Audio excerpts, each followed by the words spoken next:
Hey everyone, and welcome to Journey Church Online. I'm Matt, I'm your host today. I'm so glad that you are with us.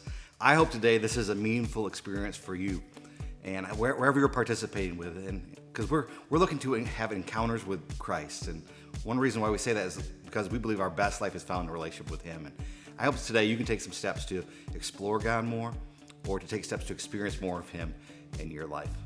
You know, we have a lot of great opportunities coming up, and you can always find all the details for everything going on our blog or the events page on our website. On the blog, you'll also find the Connect card, so if you need more information, if you're looking to take some more steps, or if you have any prayer requests or things like that, you can use that Connect card. And also, if you're a guest with us, if you're kind of new to the Church Online with us, your first time, or maybe you've been attending for a little bit, we encourage you to fill out that guest card, and we will just encourage you any way we can to experience more of God. We won't harass or anything like that. We actually want to give you a free gift. It's just saying thanks for participating with Church Online. You know, there's a lot of great opportunities. If you're local for this summer, we have some good summer opportunities. There's some networking campfires and yard game hangouts. There's an ice cream hangouts. There is, coming up in July, we're doing church on the lawn all month long. And we're also doing baptisms at the beach later this summer. You know, baptism is an outward expression of an inner change. It's a symbol of our relationship with Jesus. So if you're thinking about maybe getting baptized, it's a great first step if you've begun a relationship with Jesus. Baptism is a great first step. So details on our website kind of lays out what baptism is all about. There's an opportunity for you to register for that as well. So make sure you check that out. So as we're thinking about baptism, I'm going to encourage you to check out this next video, but also let's just keep taking time to turn our hearts and our focus towards God so we can encounter Him today.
Lord of all, we lift our eyes to you, exalted one.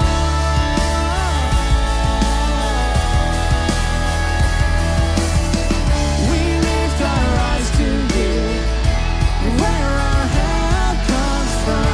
Our hope is found in you, Jesus, Lord of all. We lift our eyes to you, exalted one, exalted one.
Hey, it's great to be with you online. My name is Braden. I'm one of the pastors here at The Journey. And we're wrapping up this series, Encounters with Christ, where with the last several weeks, we have been looking at the book of Mark and these different encounters that people had with Jesus and how it changed their lives, but not only how it changed their lives, how it can change our lives as well. And I actually want to jump right into our verses from Mark for today, because I think there's kind of two things going on. One is what it speaks to our culture, but then what it speaks to us personally. So I'd encourage you, we're going to be in Mark chapter 11, verses 12 through 21. I'd encourage you to follow along as we look at these verses and this encounter that we see with Christ in these verses. Starting in Mark chapter 11, verse 12, it says this: "The next day as they were leaving Bethany, Jesus was hungry. Seeing in the distance a fig tree and leaf, he went to find out if it had any fruit. When he reached it, he found nothing but leaves, because it was not the season for figs. Then he said to the tree, 'May no one ever eat fruit from you again.' And his disciples heard him say it. On reaching Jerusalem, Jesus entered the temple courts and began driving out those who were buying and selling there. He overturned the tables of the money changers and the benches of those selling doves, and would not allow anyone to carry merchandise through the temple courts. And as he taught them, he said, 'Is it not written, my house will be called a house of prayer for all nations, but you have made it a den of robbers?' The chief priests and the teachers of the law heard this and began looking for a way to kill him, for they feared him, because the whole crowd was amazed at his teaching. When evening came, Jesus and his disciples went out of the city. In the morning, as they went along, they saw the fig tree withered from the roots. Peter remembered and said to Jesus, 'Rabbi, look, the fig tree you cursed has withered.'" I want to unpack these verses, but let's start with the cultural impact of these verses.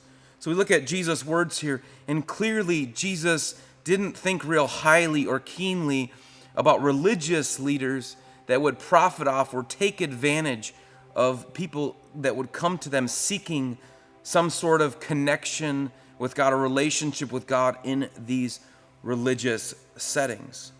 Jesus didn't want anything to do with their culture of trying to profit off of these people. And I think there's a word of warning for our culture. I know I'm online with you, but if you think about, our world, there's so many preachers or religious leaders that are online or on TV, and a lot of times they can be bragging about maybe the lavish lifestyle they get to live, the designer clothes they're wearing, the private jets they get to travel on, the homes that they have, and things like that. And I think their justification is it's a symbol of God's blessing on their lives. But I don't know that that's really where we want to go with this, especially when we look at these verses from Jesus in the book of Mark.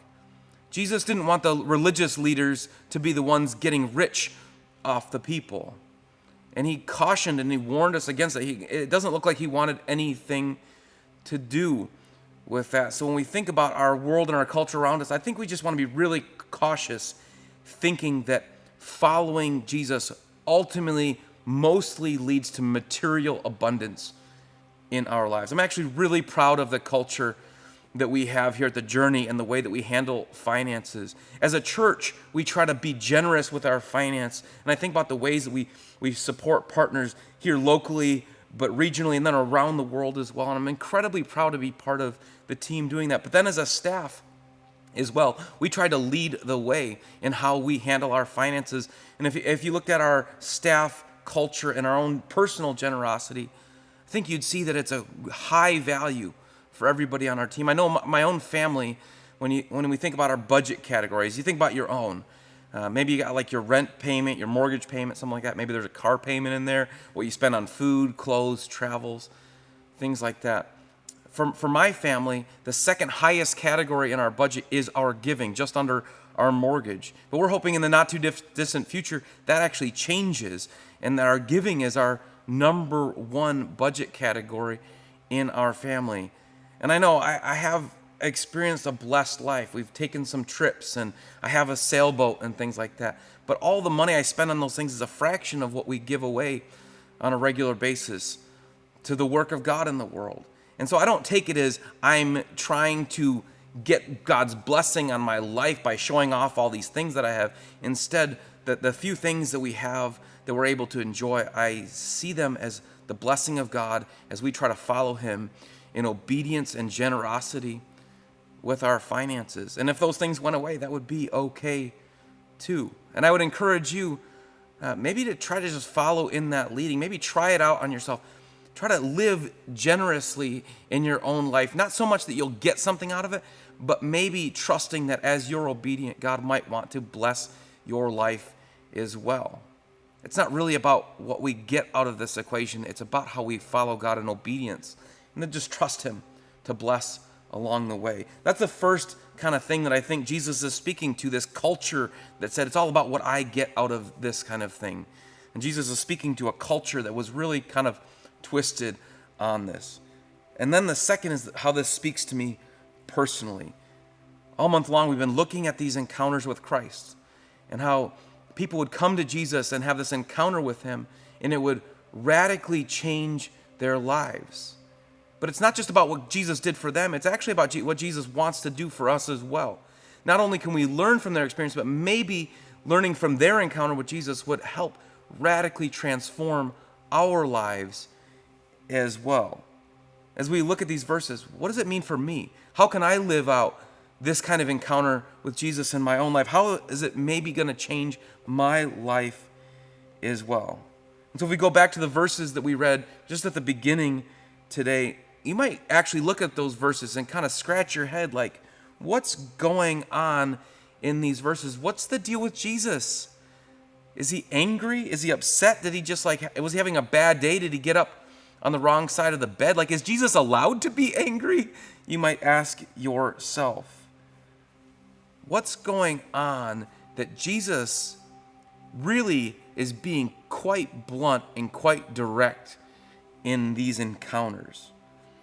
And as we unpack these verses, I just want you to think about this question as we jump into it today. If you consider yourself to be a follower of Jesus, somebody who's trying to live out this relationship with Jesus in your own life, I want you to think about this question. Who benefits from your relationship with Christ? Who benefits from your relationship with Christ? And maybe you're here checking things out online, you're really not sure about all this faith stuff, you got questions and you've got doubts along the way, and you're not sure that you would consider yourself a follower of Jesus, but maybe just ask yourself this question in a different way. If you were to choose to follow Jesus with your life, if you were to decide to pursue a relationship with Jesus, who do you think would benefit from your relationship with Christ? Who do you think would benefit? If you chose to follow Jesus, who do you think would benefit? Because I think the temptation for all of us is often to look at ourselves, think about how this relationship with God might benefit us. What are we going to get out of it? How are we going to profit if we choose to do this thing? Sure, there's enormous benefits and blessings to following Jesus, but there's a whole lot more to the story than just what we get out of it. Are we getting from Jesus, or are we giving to Jesus? Is it about what we're getting out of it, or is there a way that we're giving back to Jesus out of this relationship as well? That's really where we're at in these first couple of verses today about that fig tree. I just want to reread those first few verses that we looked at. It says this in Mark chapter 11, starting in verse 12. The next day, as they were leaving Bethany, Jesus was hungry. Seeing in the distance a fig tree and leaf, he went to find out if it had any fruit. When he reached it, he found nothing but leaves, because it was not the season for figs. What's a fig tree good for? Producing figs, right? Making fruit. What's a fig tree good for? Producing fruit. But in this case, Jesus was hungry, and he went to this fig tree that had nothing to offer him. When you read this passage again, it can be a little bit confusing, because it says right there in the text that it wasn't the season for figs. Why was Jesus upset that this fig tree didn't have any figs if it wasn't the time for figs? It's a little bit like being here in Michigan and going to an apple tree in April or May and not finding any delicious apples available to you. Like, why is Jesus upset that this fig tree didn't have any figs? But the reason is because fig trees are different than apple trees or maybe some other fruit trees in the world. The fruit of a fig tree typically started to appear before the leaves actually started to appear on it. So if a fig tree was fully in leaf, you'd expect to find some immature fruit on there. And even if it wasn't the season for ripe figs, those figs still could have been edible and nutritious and delicious for someone. So when Jesus goes to this fig tree, finds it fully in leaf, but finds no fruit, it's not that it just doesn't currently have any fruit because it wasn't the season for figs. It was that it was not going to have any fruit. Because if the leaves had appeared and there were no beginning fruits on there, that fig tree was never going to produce fruit when it did come time for figs to be ripe and in season. It's a barren fig tree, and in that sense, it's useless to everyone. What's a fig tree good for? Producing figs, bearing fruit. But this fig tree isn't going to be that. The fig tree in this encounter, it looks like a fig tree, but it doesn't act like a fig tree. And so in that sense, it's useless to everyone. My wife has this fake fig plant in our home. I'm not really sure why. I guess she just thinks it looks good. But you know what this fake fig tree really is? It's useless. It's useless to everyone. It looks nice. It looks like a fig tree, but it doesn't produce any fruit. And so in that sense, it's useless. Because what's a good fig tree good for? For making figs, for producing fruit. But this one isn't going to be that. Just like the one in this encounter with Jesus isn't going to be that as well. That fig tree in this encounter in Mark chapter 11 is as useful to the world as this fake one is. In other words, it has no usefulness. they're not going to produce. Neither the fake one nor the real one are going to produce any fruit. And so Jesus curses that fig tree, only to have it withered up and dead a few hours later. Really, though, I don't think that Jesus really cared that much about that one particular fig tree. I don't think that Jesus really cares that much about fig trees in general. Instead, like is common with Jesus, he uses kind of common metaphors or stories or analogies to tell a much bigger story about what's going on. When we look at that fig tree, we realize there's a lot deeper meaning to this encounter with Christ than what we see just in those verses about that fig tree. And see, fig trees are considered maybe the most ancient of all the harvested fruit trees in the world. We think that they've been a source of nutrition for people going back 10,000 or more years in our world. And the fig tree has also been used symbolically and metaphorically in the Old Testament. In the Old Testament, the Bible, we see the fig tree sometimes used as a symbol of blessing or abundance or contentment. But we also see it used as a reference to God's covenant people in the Old Testament, the Israelites. So when Jesus encounters this specific fig tree, there's a lot more going on in the story. It says that he arrived in Jerusalem. This was the beginning of his final week before he would go to the cross to be crucified, to die on our behalf. So this is Jesus' last week before he would be killed. He went straight to the temple. It says this, if we continue on in the verses in verse 15. On reaching Jerusalem, Jesus entered the temple courts. But he didn't just go there without a mission. He went there on purpose. It says he began driving out those who were buying and selling there. He overturned the tables of the money changers and the benches of those selling doves, and would not allow anyone to carry merchandise through the temple courts.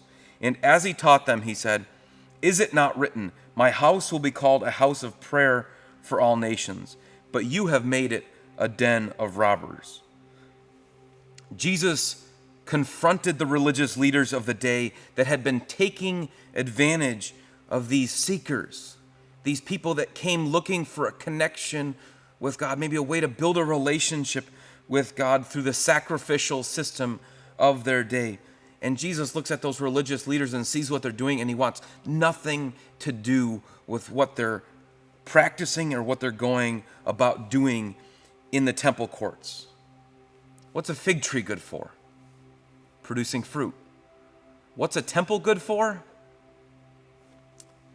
Producing worship, helping people pray, seeking God. But that wasn't what was happening in this setting. What's a temple good for? Temple's good for worshiping, for praying, for seeking. Yet the religious leaders of the day had turned it into a marketplace. They took advantage of these outsiders that would come from miles around to offer sacrifices at the temple so that they themselves could profit off those people. They'd make them pay exorbitant prices for the animals and the exchanges and the gifts that these seekers would need during this time of year. It had nothing to do with the original purpose of the temple. These religious leaders weren't producing anything holy or righteous in the temple. Instead, they were just consuming the goods and the gifts of the people for their own gain. It had nothing to do with what they could give back to God in the temple. Instead, it was only about what they could get out of this whole equation. So Jesus goes to the temple courts. It looked like a temple, but it didn't bear any of the fruit of a temple. It didn't bear any prayer or worship. It was just all about greed and consumption. And Jesus was angry, righteously angry, as he looked at the scene before him, and he began tossing tables and overturning benches and rebuking all who were there taking advantage of these other people that came to seek God in the temple. Why was Jesus angry? It was because the temple, like he said, was supposed to be a place of prayer, a place of worship for all people from every nation, no matter their background, no matter their mistakes. It was supposed to be a place where all people could come to worship God.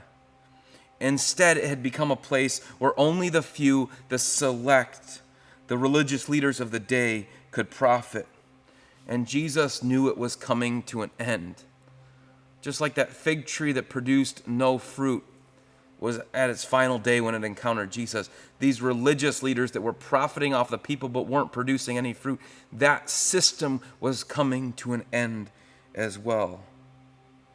When Jesus says that the temple was supposed to be called a house of prayer, what he means is it was supposed to be a place where people could come and seek God, could worship God. I don't know if you've ever really thought to unpack or look at the definition of the word worship. We often just associate it with kind of a religious setting, and it's something we do when we're at church or another place like that. But the idea of worship, the definition of the word, is just to ascribe worth. So what do we do when we worship? We look at something and we decide that it's worthy.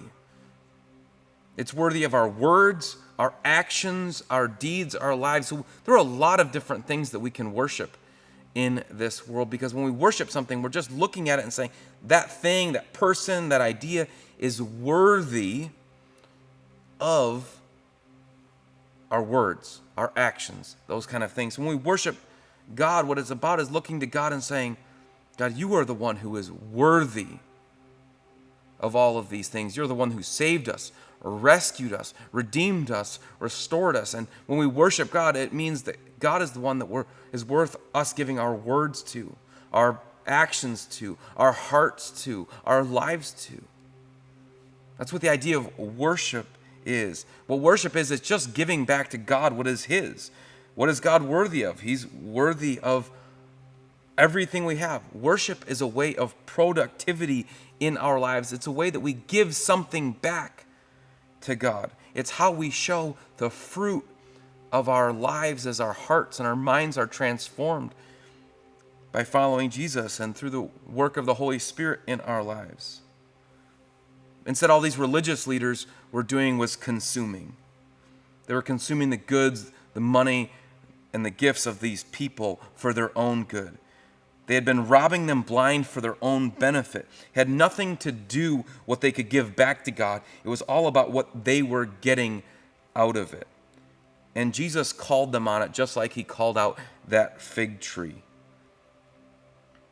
So here's the thing. You're thinking, this is a hard text. Like, Jesus is upset. Braden, are you upset? This is a hard text. But it's a word of caution. It's just telling us, you don't want to be like that fruitless fig tree.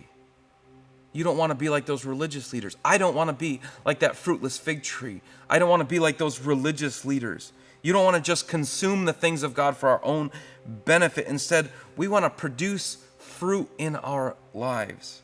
We want to produce the fruit of righteousness that comes from a humble walk with Jesus. But how do we know if we're succeeding in that? Well, really, the Bible gives us a really easy way to measure it. It doesn't mean it's easy, but a very clear picture of what it means for us to be producing fruit in our lives. And it calls it the fruit of the Spirit.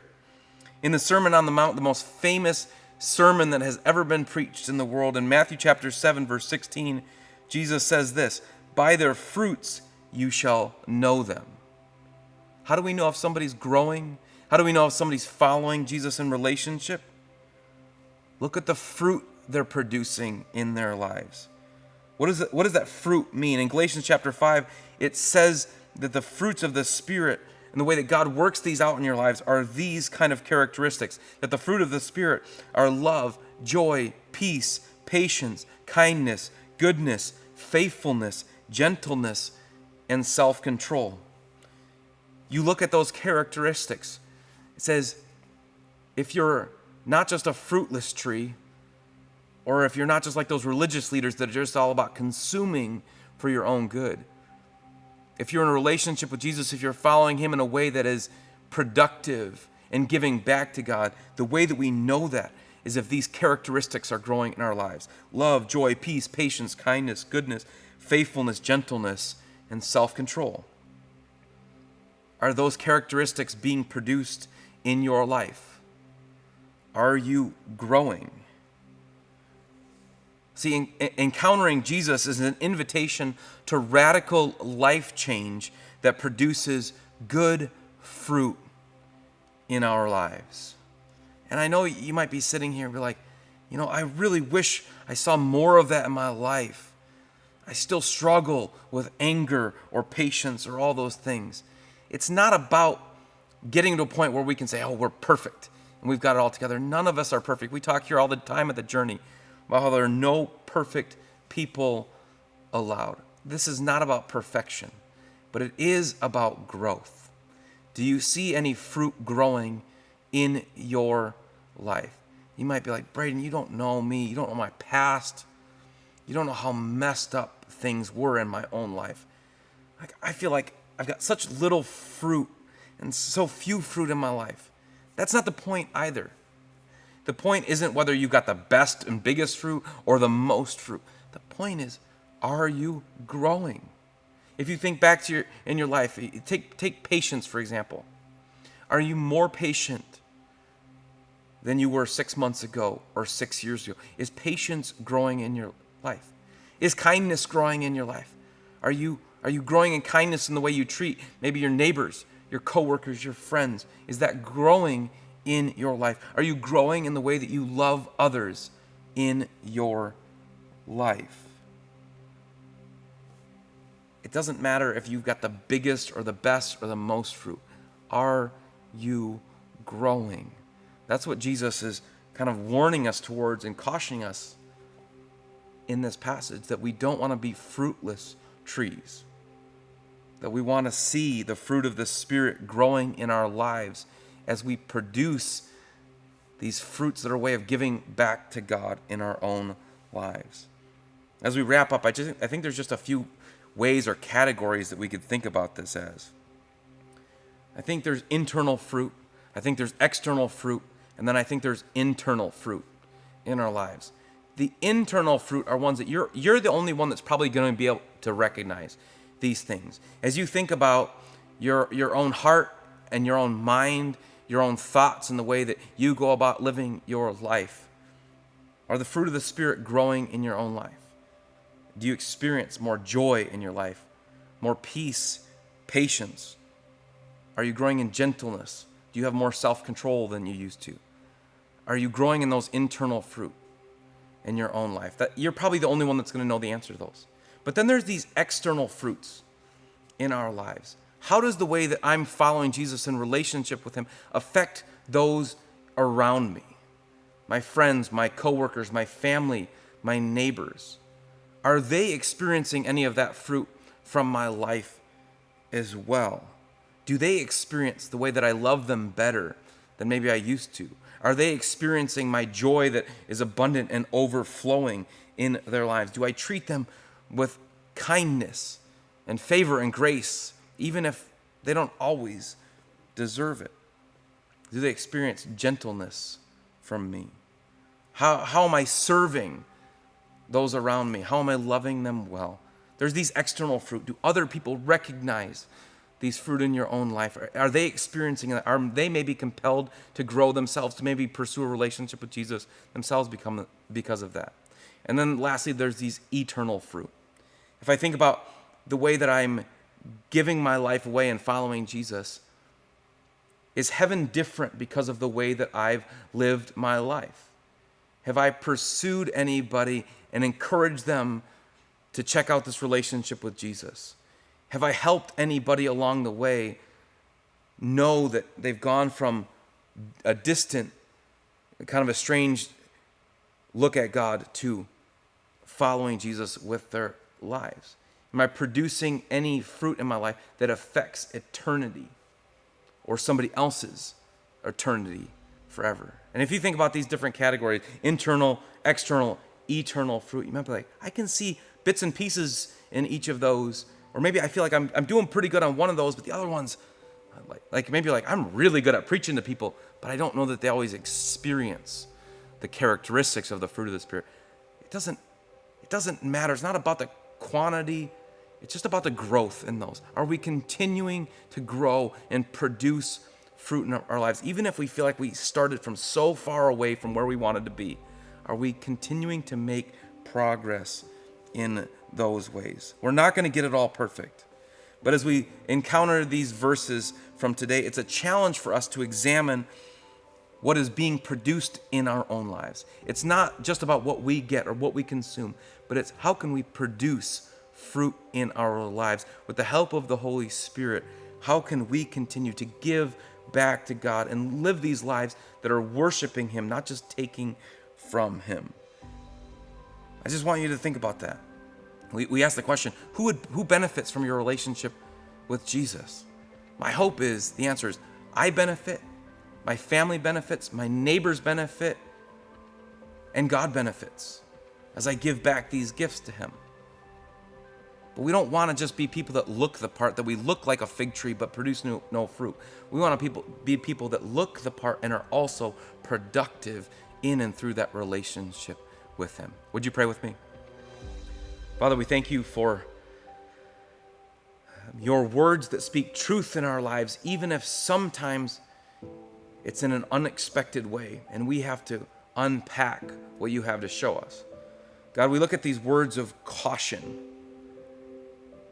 not so much as judgment on ourselves, but as the reality that You don't want us to just be consumers, that You want us to produce lives of fruit and lives of worship. It's all because You are worthy of it, because You're our Savior and our rescuer.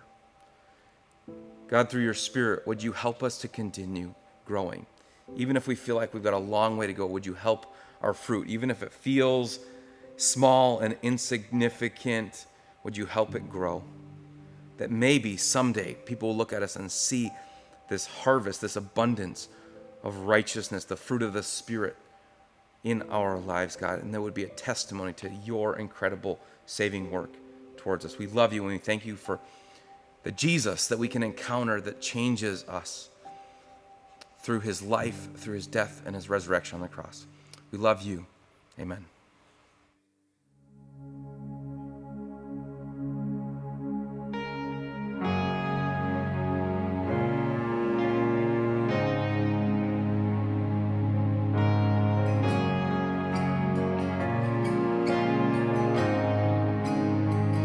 The head that once was crowned with thorns is crowned with glory now.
ashes of defeat.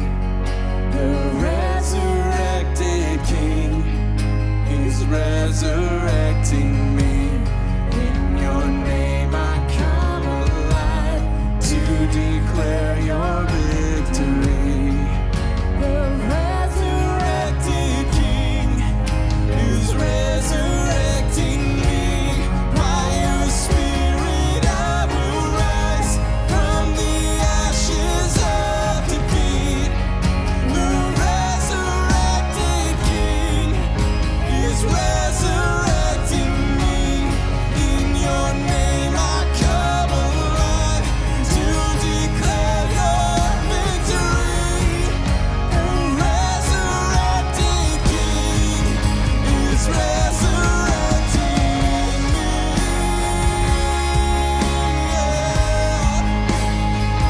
He resurrected me.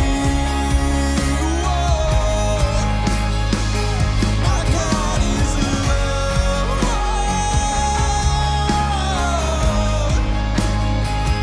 He resurrected me. The tomb where soldiers watched in vain was borrowed for 3 days. His body there would not remain. Our God has robbed the grave. Our God has robbed the grave.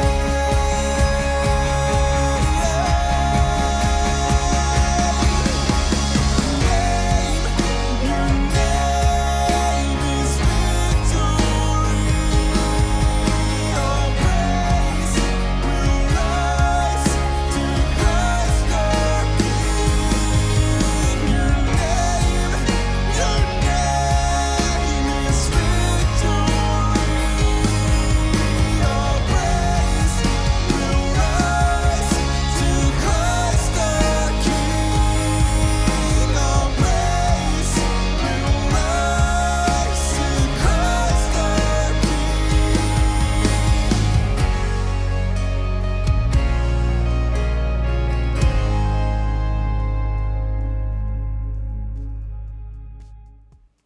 Well, thank you so much, Braden, for sharing with us today as we keep looking to encounter Christ. You know, we've been in this series for the last weeks, and I hope this has been a great opportunity for you to get a glimpse of who God really is, to know Him more, and to let Him guide your life, to have a meaningful encounters with Him.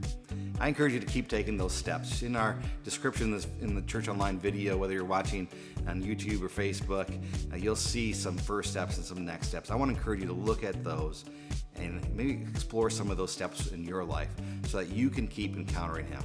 We believe our best life is found in a relationship with Jesus, so let's keep taking those steps so that we can experience that in our own life. Well, again, you can find all of the details for everything coming up and more opportunities for you to take next steps on our blog, on the events page, all over our website. So make sure you check that out. The Connect card is there as well if you need some assistance in any of that.